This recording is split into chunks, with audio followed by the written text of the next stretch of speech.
This is Mustache on music, and this is Jordie Lane. Hey, how are you doing? Good. We're in Toronto. Weather's nice out. We're on the rooftop. So you're in the midst of your tour for your live album. Yeah. Live at the Wheatley. Wheatley. Sorry. Yeah, it's a weird word. Yeah. So with this live album, what made you sort of keen on doing a live album?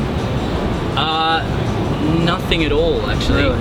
I was always scared of doing a live album because I didn't think it would be good enough. But the lady at the gig we were doing, she recorded it basically without us knowing it, and then afterwards was like, "Hey, look, I recorded it. Is it alright if we keep it in our archives? We won't do anything with it."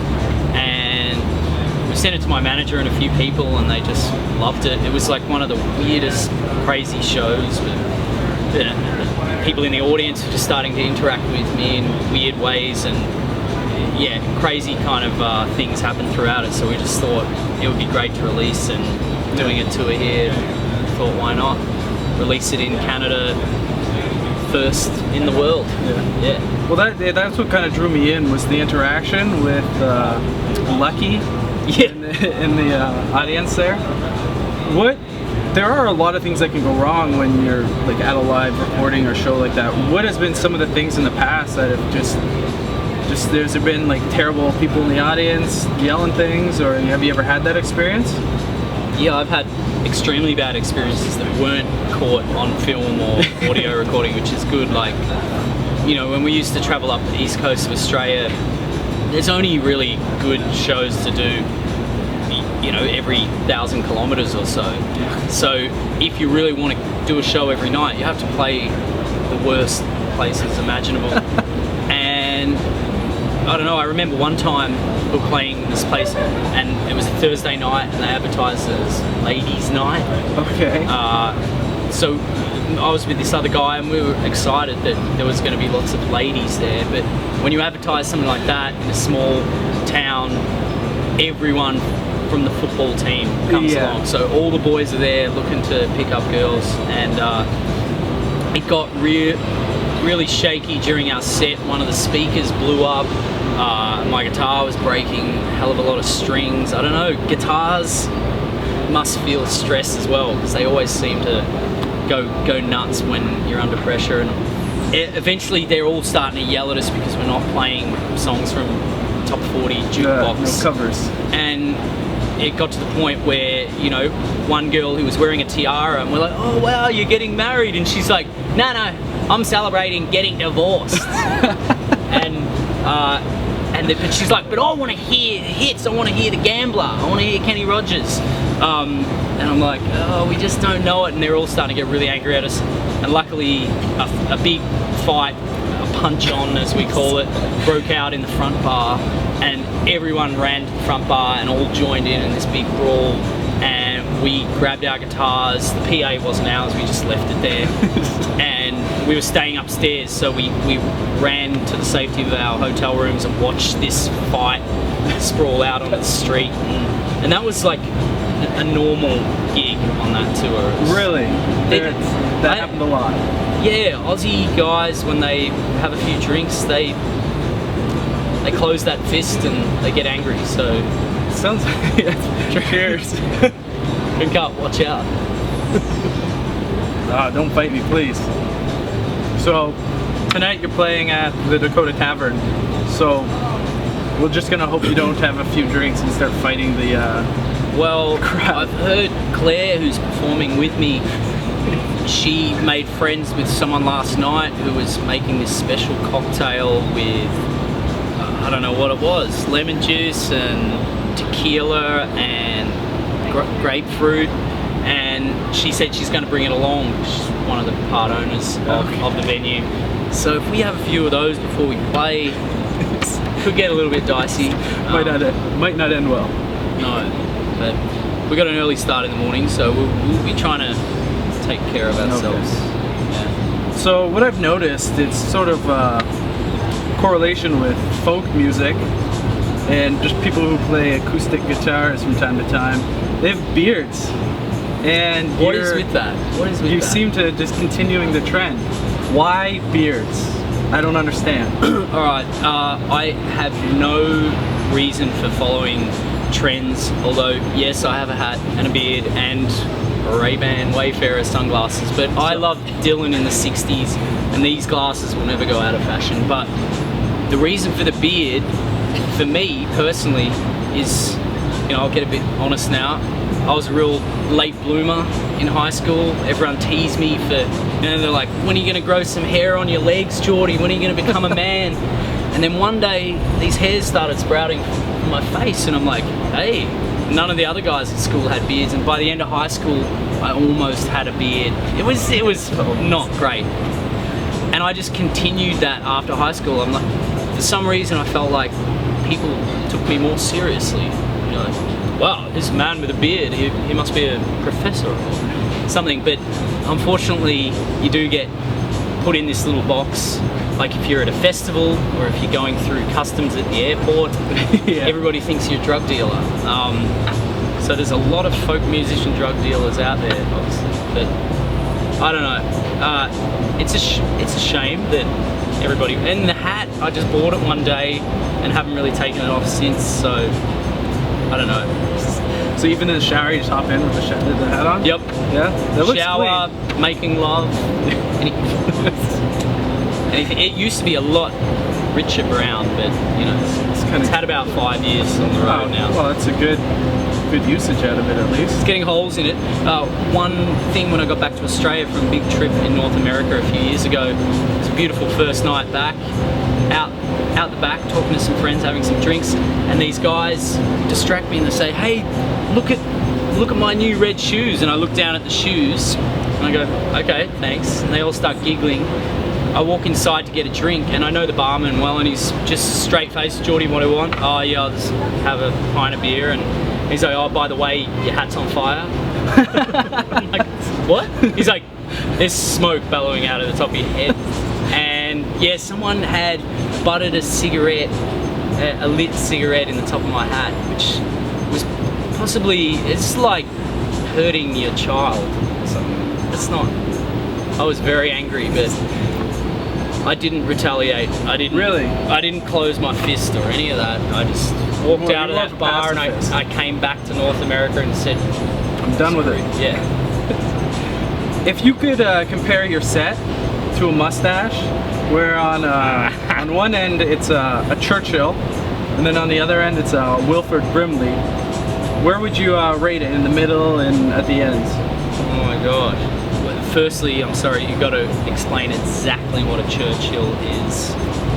It's like the big, huge shop things. You know? The Winston Churchill. Yeah. Okay, and then what was the other one? Wilford Brimley. It's got like a big, bushy mustache. Oh god. I definitely like to think that it goes from one to the other throughout the show because it's a very dynamic up and down thing. Filled with emotion, you're just bringing everybody on the ride. There's heartfelt, tear-jerking moments, and then there's, you know, I just killed your mum and ran off with your dad, kind of, that's, you know, light-hearted kind of light-hearted, that's stuff. Okay. Is it? Just jokes. Just jokes, yeah. Holiday jokies. Okay. I'll call it. That was not a good answer, but I can't answer it. I was just like a politician just trying to skirt around the edges. You got a beard, we can forgive you. You're not fluent in the mustaches. It's okay. Yeah, the mustache was never good, but it took years for it to actually join up at least. So. That was for me too. I'm not proud to admit it. In high school, I did have a beard, but it didn't fit right here, so it didn't go well. So how long have you had just the mustache? I shave it once a year, so November 1st was the last time I shaved it. Wow. So it's gone. It's bigger than I've had a mustache for like 3 years now. Do you do different stylings? Do you use products to curl it up? I do. I use wax from time to time to just curl it up a bit. It's a little droopy today, right? Yeah, you got to get your act together. Yeah, sorry. I didn't mean to disappoint you. I've probably got food from last night stuck in there. The hospitality of Canadians is marvelous. Tip top. Yep. So you talked about your shows pretty emotional. On your live album, you said most of your stories about other people, but you managed to somehow bring a lot of emotion into the songs that you play. How do you do that when it's not you that's in that specific situation?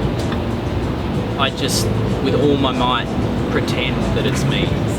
Because, you know, like, when you start to meet different people, you realise that we're all connected somehow, and you learn someone's heartbreaking, tragic story, and a lot of the time there's certain things in that you've experienced in your own life. Okay. But, you know, I tend to always think that, you know, my life has been really privileged, and got two amazing parents and a great sister, and, you know, we haven't had some of those awful things happen to us in our lives, which a lot of people around me have had. Not that I just want to sing about awful things, but you can sing about yourself for so long, and then you just get sick of it. You know? But I never get sick of looking in the mirror and going, damn, this beard. Yeah. I find a lot of people have better stories than me too.